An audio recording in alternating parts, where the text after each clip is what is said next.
The dust smelled like old bread and sun-baked sweat, the village paths shining in the heat, and the air tasting faintly of dried corn and diesel. And Mara, at 21, walked those paths with a weight in her chest that made the soles of her feet feel raw. She had grown up counting the small things that stayed: the one cracked plate, the single chair, the memory of a mother who hummed to herself while pounding cassava, and when the smell of rain came, someone would say the crops might survive, and someone else would say nothing would change. Her father, once a man whose hands were steady in the field, had been worn away by debts and drink, and the stepmother watched Mara like a ledger watching a debt. One afternoon, the air was thick, the dust rose in slow clouds where their feet had stirred it up, and her father pointed at an unfamiliar young man who stood with shoes caked in mud and eyes that did not look away.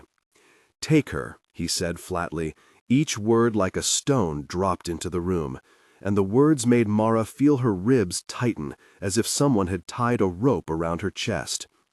The newcomer, Harrison, smelled of smoke and soap and had a scar in the web of his thumb. He answered in a voice that held tired resolve, "I can help her. I will take her away."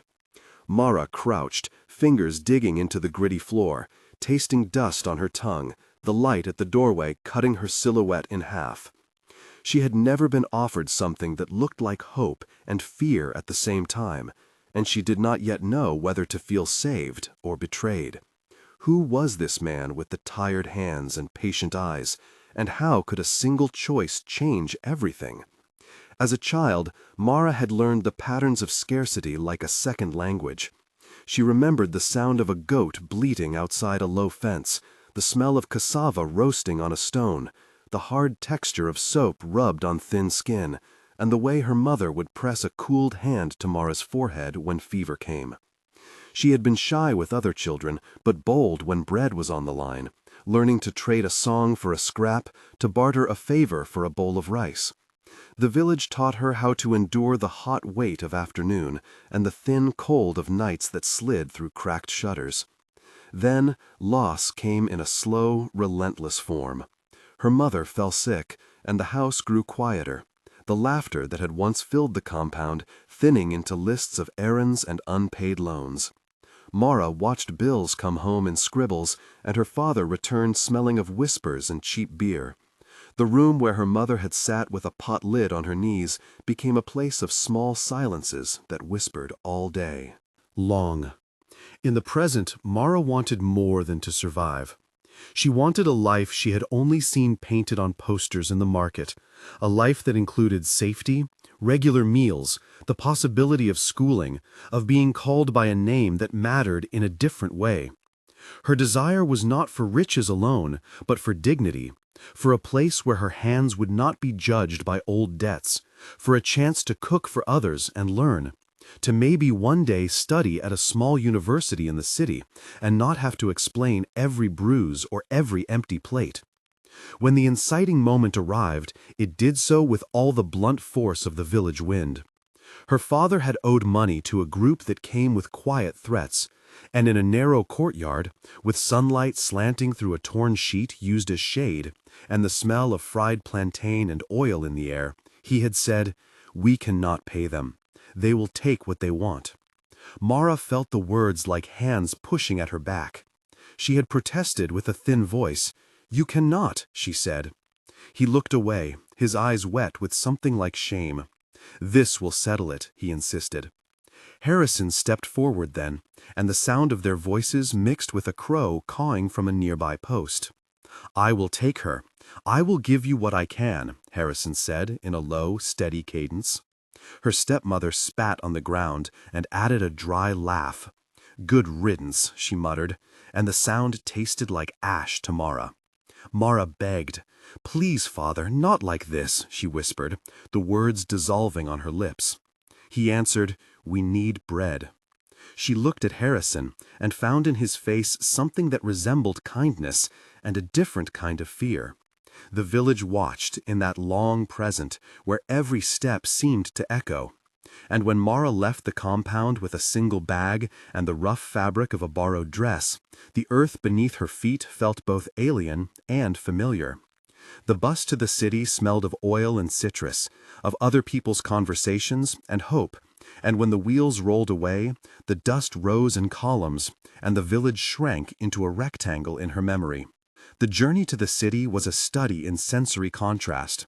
Fields that smelled of grass and smoke gave way to overcrowded stops where the air vibrated with honking, the acrid perfume of roasted peanuts, and the metallic tang of bus brakes. Mara pressed her hand to the window and felt cool glass against warm skin, watching houses grow taller like teeth of a distant mouth. The city smelled of asphalt, perfume, the salt of sweat, fried food stalls, and engines that never seemed to stop talking. Harrison kept quiet much of the trip, hands wrapped around the steering wheel or the straps of his bag, his voice a rare bird that appeared in short, "It is not much," he said once, glancing at her, "but you will be safe there." She tasted fear and possibility in equal measures, her throat dry, the fabric of the bag rough against her palm. The compound they arrived at had a gate that creaked, a courtyard paved with smooth stone, and an old lemon tree that smelled sweet when the wind passed through it. Mrs. Walker opened the door with a face like a harbor, a woman whose palms were soft from years of kneading dough and whose voice smelled of cinnamon and firm kindness. "Welcome," she said, sounding like someone who had rehearsed welcome into every morning. The house inside smelled of stew and lemon polish, plates arranged like small moons on a table. Mara's first night in the city, the sounds woke her often. The clink of cutlery, the soft thud of footsteps upstairs, the hum of conversation through thin walls, and the distant wail of a siren that made her skin prickle. Harrison left her at a small room with threadbare sheets and a window that let in city lights like watchful stars. And before he left, he held Mara's fingers in a palm calloused by work and said, "Learn, cook, keep your head." Early days at the new house unfolded in quiet rituals and small mercies. Harrison introduced her to the household staff and to a steady rhythm of work. Mrs. Walker, who everyone simply called Mrs. Walker, guided Mara to an old stove and placed a wooden spoon in her trembling hand. The spoon absorbed the warmth of the pan, and Mara felt the metal's heat through her fingers like an immediate truth. "Start with rice and stew," Mrs. Walker coached, smelling faintly of lemon rind and cardamom. "Then watch, then try." Mr. Thomas, a neighbor and small business owner, dropped by often, bringing news and sometimes a bag of flour, calling out, "How is our new cook?" with a laugh that bounced off the kitchen tiles. Sam, a quiet boy who cleaned the yard, nodded at Mara with a grin, and the two shared small tastes of cassava cake that tasted of sugar and home. Mara learned to feel the weight of a ladle, to listen to the simmering pot as if it were a teacher, to test salt on the tip of her tongue and remember what balanced tasted like. Harrison watched with a discreet smile, sometimes passing a bowl across the counter, saying simply, "Try this," and his hands smelled of tobacco and soap, sometimes of engine oil from side jobs he took. In those days, the city felt large but not hostile, a place where small work could stitch a new life together. A neighbor named Mrs. Grace, who ran a small market stall and who had eyes that missed nothing, clapped Mara on the shoulder and said, "You will be good at this," and the touch of her hand was like an unspoken blessing. Work became education. Mrs. Walker offered Mara a position that was more than just cooking. She taught Mara how to manage supplies, how to invoice small caterings, how to keep the pantry in order. "I need someone who learns," Mrs. Walker said one afternoon, as the kitchen hummed with the sound of chopping and the clatter of plates, the smell of garlic and roasted pepper filling the air. And when Mara answered, "I will learn," her voice was steady, tasting of resolve. Dialogue became routine, and in the kitchen there were many quick exchanges that were part instruction and part friendship. "More onions," Mrs. Walker would say. "Less salt," Harrison would advise. "Taste, taste," Mr. Thomas chimed in. And Mara replied to each with a nod or a correction. "A little less oil, please, or not too much pepper." Over time, a local cafe owner named Daniel noticed Mara's skill and offered her a job in a larger kitchen. It was an attractive offer, and it came with pay that seemed to promise rest from constant scarcity. The offer arrived with perfume and a smile, with the taste of sugar in his laugh and the sound of a city card reader being swiped. Mara felt the pull of money like a low hunger. She and Harrison had nights of long conversation on the small roof of the house, where they listened to the city breathe, the wind carrying the scent of frying plantain and a diesel bus passing below. And Harrison would say, "We have to be careful. Not every offer is an opening." Mara would answer, "But what if this is the one that lifts us?" And the rooftop air would taste of salt and canned tomato. The seed of a deeper dream grew when a volunteer from a local foundation noticed Mara arranging trays at a community event. "Have you thought about training?" the volunteer asked, the voice smelling faintly of coffee and paperwork. And she suggested a short culinary scholarship at a community college nearby. The idea of study sat in Mara's chest like a small, bright stone, heavy with possibility. Everything changed when Daniel began to press his interest in ways that set the kitchen on edge. The tension built like heat before a storm. Daniel would make comments that brushed against Mara like a hand across a raw nerve, saying at first, "You are talented," then moving to, "You could be more if you took some favors," his words sweet with suggestion and smelling faintly of cologne. The kitchen, once a place of rhythm, began to feel like a stage where Mara had to watch every word. There were sharp exchanges in a back room where a large metal table clanged under the force of the conversation. "Leave me alone," Mara said, voice brittle. Daniel answered, "You do not have to be afraid of good things." "No," she said again, stronger this time. Harrison arrived one afternoon, and the air between them crackled. "He has no—" "Right," Harrison said. "You should not talk to him," Daniel shot back. "I will not be told what to do," Harrison replied. "You will lose your job," Daniel threatened. "I will not bow," Mara insisted. The scene filled with small sensations. The metallic bite of the table edge where Mara rested her palm. The sour smell of sweat from a hot kitchen. The taste of blood when a cut opened on a finger from a pan. The scrape of a spoon against a plate that sounded like a small alarm. The pressure escalated, and neighbors began to notice. Rumors, Mrs. Grace folding her arms like a judge, Mr. Thomas lowering his head as if to listen to a hidden violin. Mara felt trapped. The offer of a new job gleamed like a promise and also like a test. She had to choose whether to keep her dignity and risk poverty, or accept a slim comfort and compromise her sense of self. The test with Daniel became a public moment that demanded a decision, and it played out like a slow burn. In a packed kitchen office with chipped paint and a window that rattled when buses passed, Daniel stepped too close and smiled in a way that made Mara step back. "You could have everything," he murmured, the words oily. "No," she answered, firm, the sound of her voice crisp like stepping into cold water. "Walk away," Harrison said, placing his palm on the table as if to anchor the world. Daniel laughed softly. The sound felt like wet cloth. "And who will feed you then?" Mrs. Walker, who had heard rumors, entered the room, the door clicking behind her, and the smell of stew followed her. "Do not speak to my staff like that," she said, her voice even but cold. Daniel tried to bargain, insults mixed with offers. "It is business," he said. "It is abuse," Harrison replied. "This is not the way," Mara said aloud, surprising herself with the clarity of her words. The fight became a test not just of job, but of moral currency. Mr. Thomas stood at the threshold, hands in his pockets, and said nothing, the pause heavy like a held breath.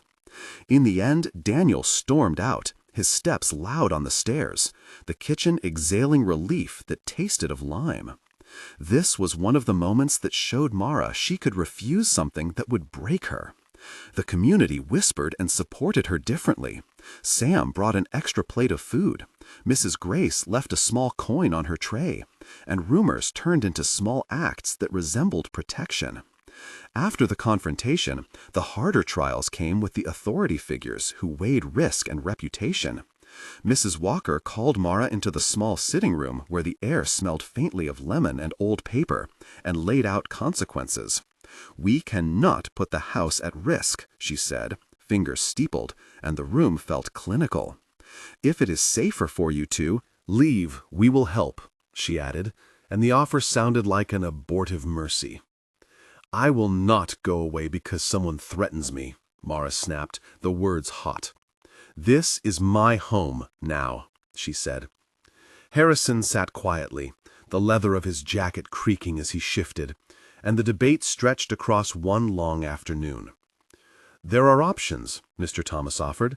"We can speak to the town council." "We can also be careful," Mrs. Walker suggested. "I want to learn," Mara said simply. "I will not be commodified." The conversation did not resolve quickly, and that slow pressure tested her resolve.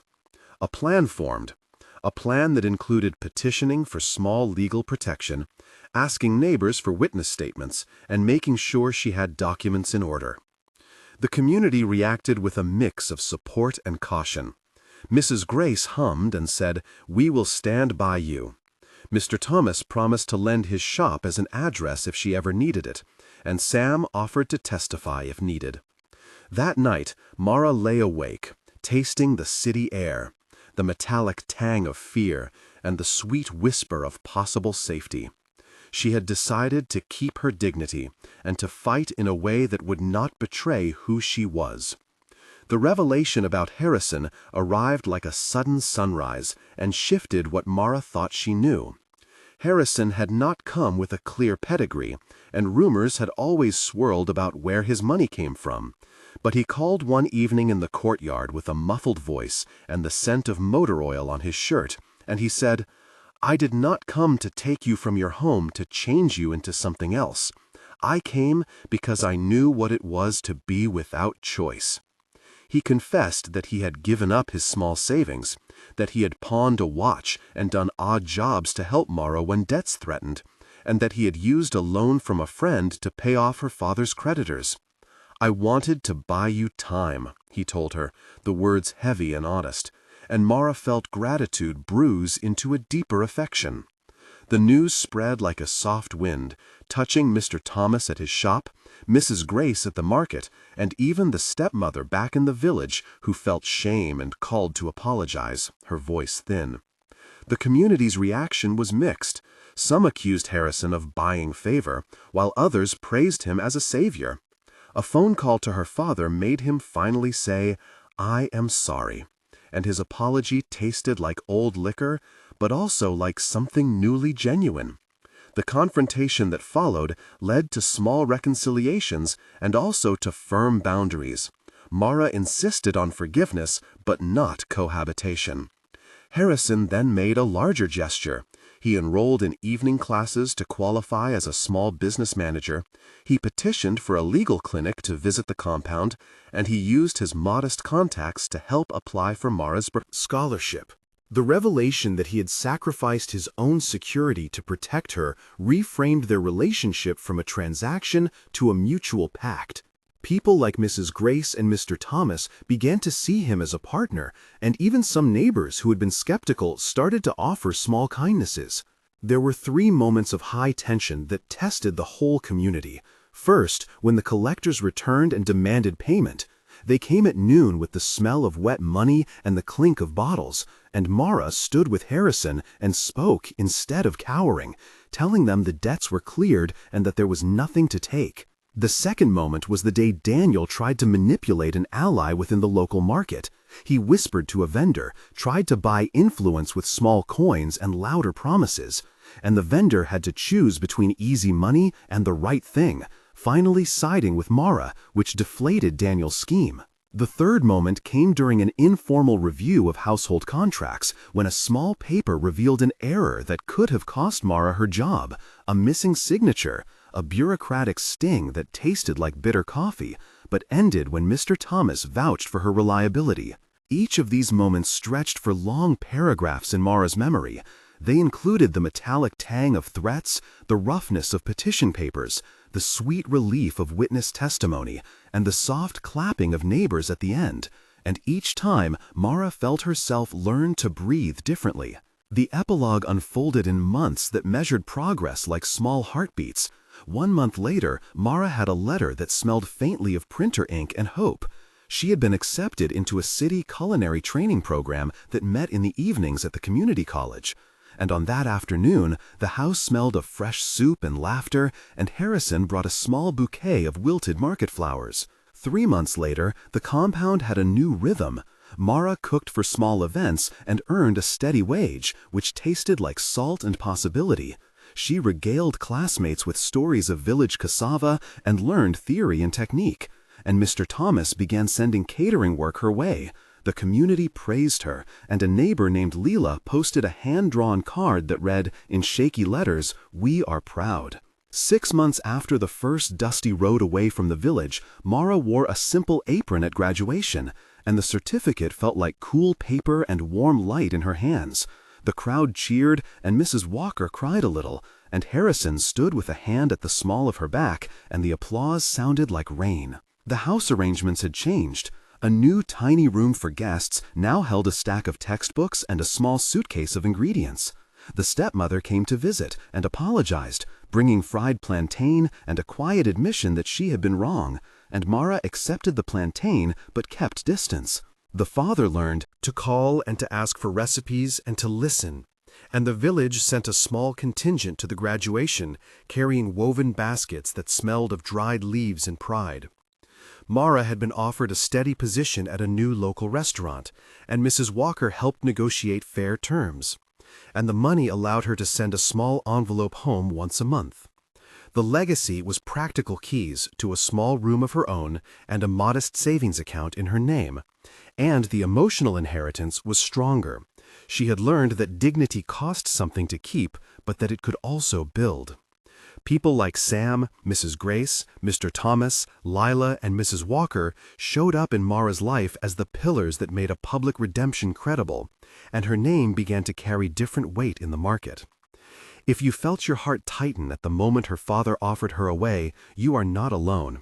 And if you could imagine yourself in her place, tell us in the comments, starting your line with "I would" or "I would not," so others can see how they would act in that impossible moment.